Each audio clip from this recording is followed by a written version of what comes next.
bleak, deserted, windswept shore, Orville and Wilbur Wright accomplished man's first powered flight in the late fall of 1903. This is the place where aviation was born, Kill Devil Hill in North Carolina, near Kitty Hawk.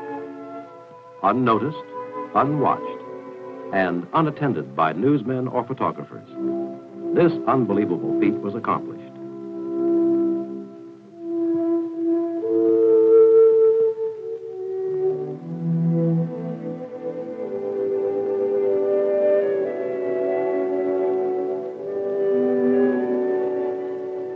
Four faltering flights, the longest less than 900 feet. But it heralded the greatest era of technological advance since the beginning of history. This is the story of how and why America has traveled the high road from Kitty Hawk to aerospace, and what it means to you and every other human being, plus a world of descendants yet to be born. This was the beginning of man's successful conquest of the third dimension through aviation.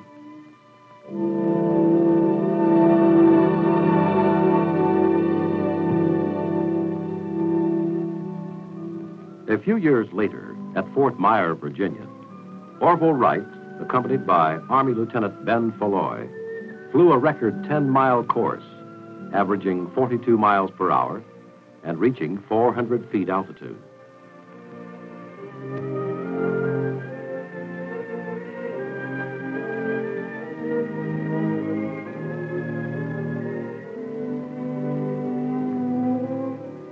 This is the Wright Flyer Kitty Hawk model, or military aircraft number 1. And in the center, Lieutenant FOULOIS, one of the first officers assigned the mission, learn to fly. Today, military aircraft number 1, rebuilt and restored, is on proud display at the Smithsonian Institution. Here today is Major General Benjamin D. FOULOIS, retired. His faith, courage, foresight, and tenacity were key contributions to military aviation.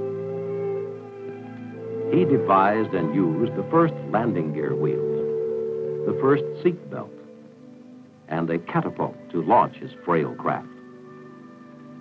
He was also the first officer to fly a reconnaissance mission, and the first to fly more than 100 miles non-stop. What we did at Fort Sam Houston might be called applied research and development. It is more like trial and error. We saw the need for improvement, planned, built, and tested until it worked.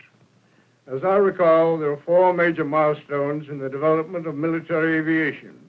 First, the delivery of old number 1 plane. Second, proof of the requirement for reconnaissance and liaison aircraft. Third, the progress of European aviation in World War I spurred us to greater technological effort. And finally, the recovery after the virtual collapse of American aviation, which followed the end of that war. Renewed interest, new funding, and new technology led to designs like the B-17 and other aircraft later used in World War II. Thank you, General FOULOIS. In 1914, while development of military aircraft plodded along slowly, World War I engulfed Europe. America had no combat planes ready.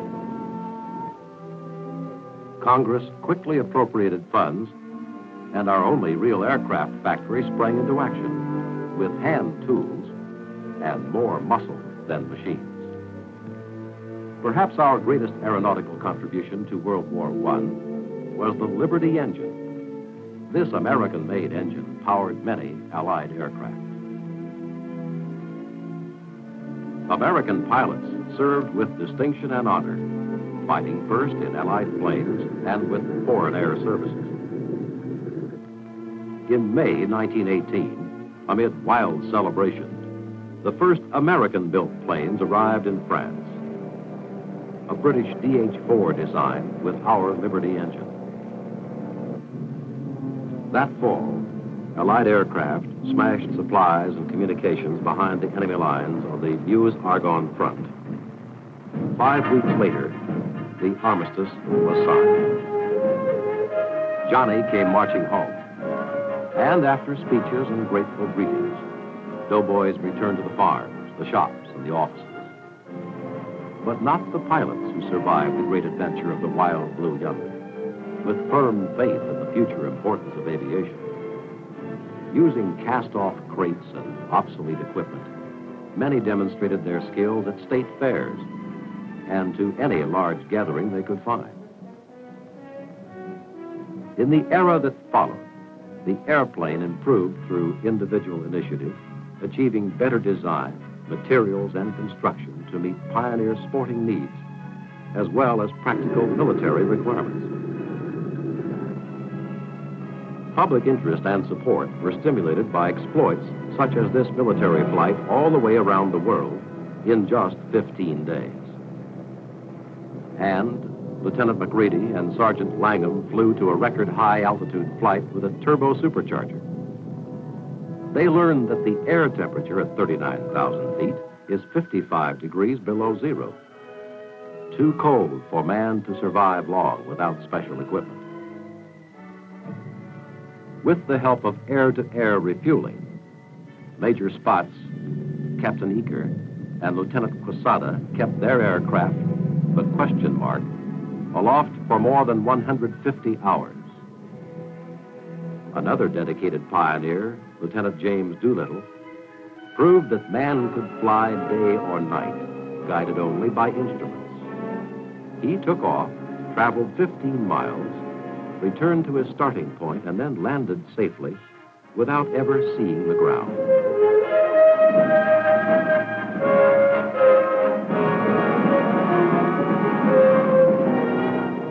Both military and civilian pilots competed in air races and cross-country flights for trophies, glory, money, or just to prove the superiority of their planes. Competitive tests gave impetus to countless improvements. Better aircraft designs, engines, instruments, and controls, new fuels, and even retractable landing gear. The Powder Puff Derby was one of many contests to encourage women pilots to participate. Competent and courageous aviatrix took part, and some, like Amelia Earhart, achieved greatness in aviation. While American factories were busy building the comforts and conveniences of better living, the sneak attack on Pearl Harbor shocked us into World War II. A rude reminder by sudden death and destruction from air power that the price of safety is eternal vigilance. Swiftly, the vast productivity that symbolized America, our entire resources of government, military, industry, management, machines, money, and skilled manpower were converted to war production. In record-breaking time, this teamwork poured out the weapons of war, especially aircraft. Long before D-Day in Normandy, Allied aircraft defeated the Luftwaffe, struck decisive blows at munitions plants and communications supporting the Nazi war machine, sought out and destroyed sites of the German rockets, which wrought havoc on England. When the Allied Armada hit D-Day beaches, Allied planes by the thousands protected our ships and troops from air attack and bombed the enemy's defenses.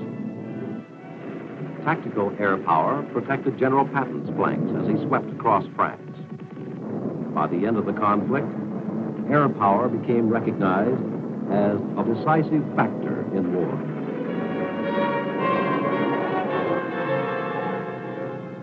America's outstanding aeronautical contribution culminated in the B-29 Super Fortress, a 4-engine bomber which hastened the end of the war. It could fly farther, faster, and deliver far more destruction and firepower than any other bomber in the sky. After the war, America quickly demobilized most of its air power, but the technological search for security went on. Our two great oceans were no longer bulwarks of defense that would buy time for us to get ready to defend our land. In 1945, we unveiled our first flying jet, the XP-59, forerunner of all American-made military and civilian jet aircraft today. Meanwhile, the mighty B-36 intercontinental bomber bolstered the strategic deterrent during the transition from propellers to jet bombers.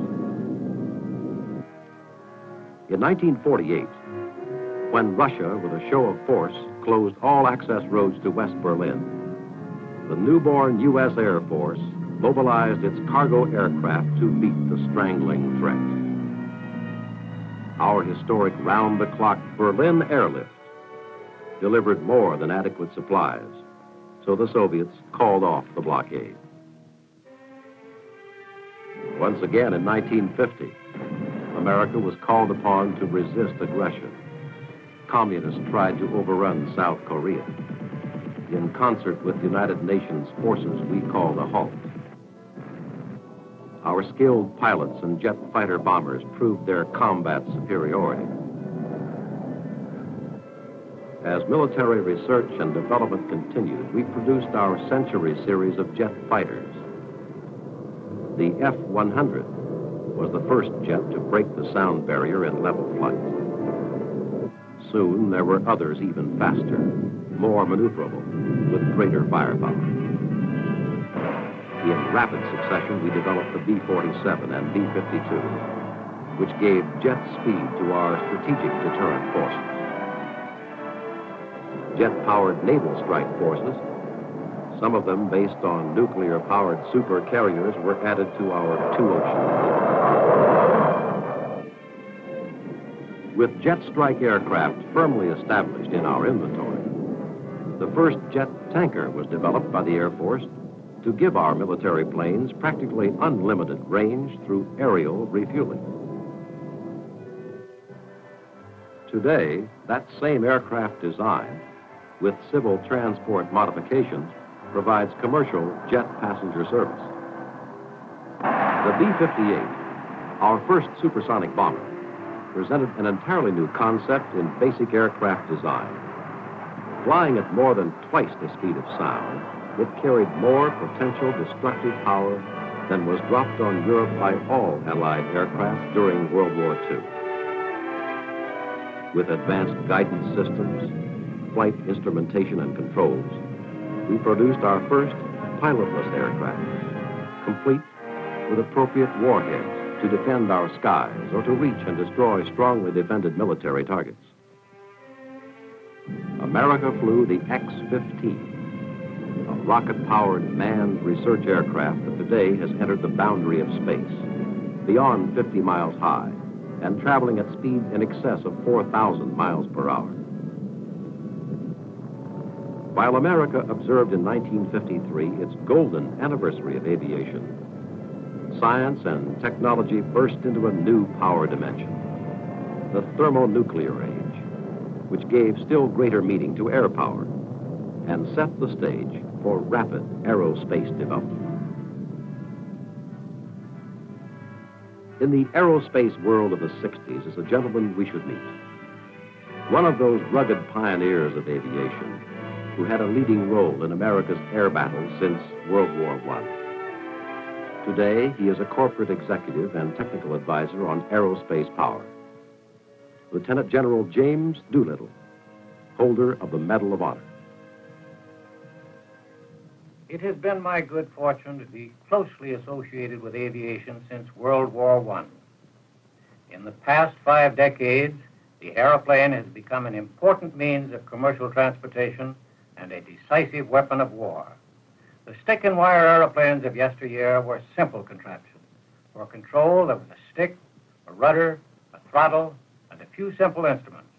Then came the retractable landing gear, controllable pitch propellers, flaps, slots, and sophisticated instruments for the engines, for flight control, and for navigation.